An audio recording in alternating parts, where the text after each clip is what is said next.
আসসালামু আলাইকুম, শুভ সন্ধ্যা সবাইকে। কেমন আছেন সবাই? আশা করছি কাছে দূরে যে যেখান থেকে আমার ভিডিওটা দেখছেন সবাইকে আল্লাহ পাক ভালো রেখেছেন। আমরাও আলহামদুলিল্লাহ ভালো আছি। অনেকদিন পরে একটা ব্লগ ভিডিও শেয়ার করছি। এখন আর তেমন একটা কাজ করতে ইচ্ছা করে না। বেশ কয়েকদিন হয়ে গিয়েছে ফেসবুকে কোনো বড় ভিডিও আপলোড করি না। কি করব, ধৈর্য ধরতে ধরতে আমি ক্লান্ত। অনেকদিনই তো হলো ফেসবুকে কাজ করা হচ্ছে, এখনো কোনো সফলতার মুখ দেখতে পারলাম না। ইনবক্সে অনেকেই আমাকে প্রশ্ন করে, আপু এটা হয়েছে ওটা হয়েছে, পেজের এই অবস্থা। আমি সবাইকে বলি একটু ধৈর্য ধরে কাজ করতে, কিন্তু এখন আসলে আমি ধৈর্য হারিয়ে ফেলেছি। এই কারণে আসলে প্রতিদিন ভিডিও দেওয়ার আগ্রহটা হারিয়ে ফেলেছি, তাই এখন আর প্রতিদিন ভিডিও দিচ্ছি না। এই ভিডিওটা আমি অনেকদিন আগে এডিট করে রেখেছিলাম, কিন্তু ভয়েস দিতে পারিনি বলে ভিডিওটা আপলোড দিতে পারিনি। সকালবেলা খাবার দাবার শেষ করে মাইবিনের বাবা ঢাকা চলে গিয়েছে, আর বিকালের দিকে আমরা আমার বাবার বাড়িতে এসেছি। একদম নতুন একটা জিনিস দেখাই। এটাকে কি বলে বলেন তো? আপনাদের কারো বাড়িতে এটা আছে কিনা আমাকে কমেন্ট করে জানাবেন। এটাকে কিন্তু ঢেকি বলে, যেটা দিয়ে চাল ভাঙা হয়। তো এটা হচ্ছে এখন খুব বেশি একটা দেখা যায় না। আমাদের গ্রামেও হাতে গোনা দুই একজনের আছে। তো দেখা যায় যে যাদের আছে তাদের কাছেই সবাই যায়। চাল গুঁড়ো করার জন্য তো এখন মেশিনই আছে, সবাই মেশিনেই চাল গুঁড়ো করে। কিন্তু যে কোনো পিঠা, বিশেষ করে চিতই পিঠাটাই কিন্তু ঢেকিতে ভাঙা চাল দিয়েই বেশি ভালো হয়। অবশ্যই ঢেকিতে চাল ভাঙতে তো বেশি কষ্ট হয়, কিন্তু যেহেতু পিঠা ভালো হয় এই কারণে কষ্ট করে হলেও গ্রামের মানুষ কিন্তু একটু ভালো পিঠা খাওয়ার জন্য ঢেকিতেই চাল গুঁড়া করে। তো আমাদের বাসায় পিঠা বানাবে, এই কারণে চালগুলো গুঁড়ো করা হচ্ছিল। আমার চাচি চালগুলো চালুনিতে চেলে নিচ্ছে, বড় দানাগুলো আবার ঢেকিতে দেওয়া হবে। এভাবে করে আসলে অনেকটা সময় নিয়ে চালগুলো গুঁড়ো করা হয়। কষ্ট হয়, তবে এই চালের গুঁড়ো দিয়ে পিঠাটা ভালো হয়।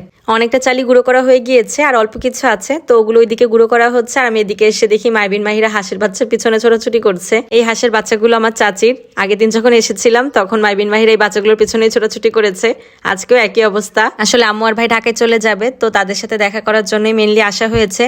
যেহেতু আমি আরো বেশ কিছুদিন গ্রামের বাড়িতে থাকবো, তো তাদের সাথে তো আর দেখা হবে না। ঢাকায় গেলে হয়তো বা বাসায় যেতাম, এখানে যেহেতু থাকবো তাই তাড়াতাড়ি আর দেখা হবে না। এই কারণে ভাবলাম আম্মু চলে যাওয়ার আগে একবার দেখা করে আসি। রাতে থাকবো না, আমি আম্মুর সাথে দেখা করেই চলে যাব। তো তারপর আম্মু রাতে না খেয়ে যেতে দিবে না, এই কারণে চিতই পিঠা রান্না করবে, হাঁসের মাংস রান্না করবে। তো দেখেন এখানে কিন্তু আগে যে সাদা পানিটা দেখতে পেরেছেন সেটা কিন্তু নারিকেলের দুধ। নারিকেলের দুধের ভেতরে পরিমাণ মতো লবণ আর চালের গুঁড়া দিয়ে একটা মিশ্রণ তৈরি করা হচ্ছে, ওটা দিয়ে পিঠা বানানো হবে। আর এদিকে হাঁসের মাংস রান্না করা হচ্ছে। নারিকেলের দুধ দিয়ে পিঠা বানালে পিঠাটার স্বাদটাও ভালো হয় আর অনেক বেশি সফট হয়। পরবর্তীতে যখন এই পিঠাটা দুধে ভিজানো হয় বা রসে ভিজানো হয় তখন খুব সহজেই পিঠাগুলো একদম নরম হয়ে যায় আর খেতে অনেক বেশি মজা লাগে। তো এই জিনিসটা দেখেন, এটা কিন্তু সচরাচর এখন আর দেখা যায় না। পিতলের এই ল্যাম্পটা আমার দাদির হাতের। আমার দাদির হাতের অনেক কিছু এখনো আছে, যেগুলো সচরাচর সবার বাসায় এখন তেমন একটা দেখা যায় না। এইদিকে চাচি যে জিনিসটা দিয়ে গোলাটা গোলাচ্ছিল সেটাও কিন্তু নারকেলের বাহিরের অংশটা দিয়ে তৈরি। আমি তো পিঠা টিঠা বানাতে পারি না, তো তাদের কাছে শুনেছি এসব জিনিস ব্যবহার করে কিন্তু আরাম আছে। এখনকার দিনে তো অনেক কিছু নতুন বের হয়েছে, তো সেগুলো ব্যবহার না করে তারা এগুলোই ব্যবহার করে। তো দেখতেই তো পাচ্ছেন পিঠাগুলো কিন্তু বসানো হয়ে গিয়েছে আর ঢাকনা দিয়ে ঢেকে রেখেছিল কিছু সময়। আর এখন একটা কাঁচির সাহায্যে সবগুলো পিঠা তুলে নেওয়া হচ্ছে। কাছ থেকে দেখালে বুঝতে পারতেন ভেতরে অনেক বেশি বাবল তৈরি হয়েছে।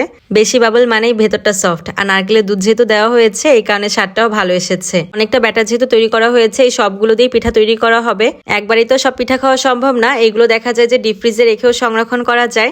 এগুলো সংরক্ষণ করলে হয় কি, দুধে ভিজানো পিঠা খেতে মন চাইলে একটু গরম ভাপ দিয়ে নিলে কিন্তু এগুলো নরম হয়ে যায়, তখন সুন্দর দুধে ভিজিয়ে খাওয়া যায়। আমরা যেহেতু রাতে থাকবো না, চলে যাব, এই কারণে আম্মু তাড়াতাড়ি মাংস রান্না করে পিঠা তৈরি করে আমাদের দিয়েছে যাতে আমরা খেয়ে বের হতে পারি। আর যেহেতু পিঠা দিয়ে খাবো এই কারণে একটু ঝোল ঝোল রান্না করা হয়েছে। আর মাটির চুলায় যে কোনো রান্নার স্বাদই তো অন্যরকমই হয়। সত্যি মাংসের ঝোল দিয়ে পিঠা খেতে কিন্তু অনেক মজা লেগেছে। ভিডিওটা আজকে এখানেই শেষ করে দিচ্ছি। ভালো লাগলে একটা শেয়ার করে দিবেন। সবাই ভালো থাকবেন। আল্লাহ হাফেজ।